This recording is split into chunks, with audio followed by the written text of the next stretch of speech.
A jar of lollipops. Gretel, Laura M. Cadiong, and Victoria D. Mangasser. 3 days had passed since the world's strongest typhoon of 2013, Yolanda, hit the city of Tacloban. There was no electricity, there was little food and water. The family of Mang Ni Lo and Aline Gloria had to leave the 2-story house, which saved them from the water that covered the entire city. We have to walk to the bus terminal, Mang Ni Lo announced early in the morning. But it's a long way from here, Ailing Gloria said, worried. God kept us safe during the storm. He will help us get there. Mang Ni Lo answered. All around, they saw roofless houses and buildings destroyed by the typhoon. Lifeless bodies of men, women, children, and animals were scattered along the way.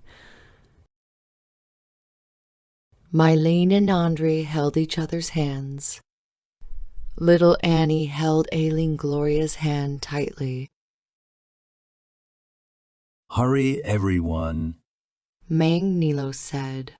We have a long way to go to reach the bus terminal. Can we rest a little? We have been walking since morning. Mylene begged. I'm hungry and thirsty.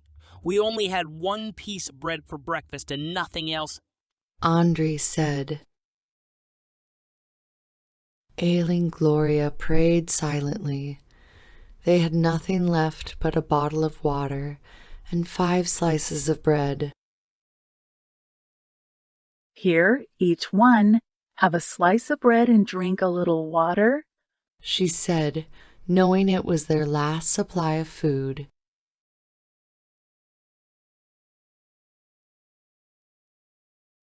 Look, Mother, Annie shouted. On the muddy street was a plastic jar covered in mud.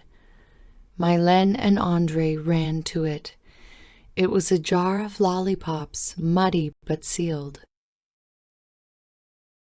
No, don't pick it up, Mylene. It's unsafe. Warned Father. It is not good to eat. The children were unwilling to let go of the jar. Please, Father, let us keep those lollipops. Mylene and Andre pleaded. Andre picked the jar up. He cleaned it with rainwater. It's still good. He cried and carried it along happily. They walked for several hours. It was almost dark when the family reached the bus terminal. But no, not a single bus was there. That night, they stayed in the bus terminal waiting for a ride that would bring them to safety. Hungry, wet, and tired, the family huddled together and prayed. Then, Ailing Gloria looked around them. It broke her heart to see the little children crying in hunger. Suddenly, she remembered the jar of lollipops. Andre, where's the jar of lollipops? She asked. Andre handed it to her. She opened the jar and gave some to Mylene, Andre, and Annie. The children started eating the sweet lollipops happily. Ailing Gloria shared the rest of the most delicious food they had that day. Everyone gladly ate the only food they had that night.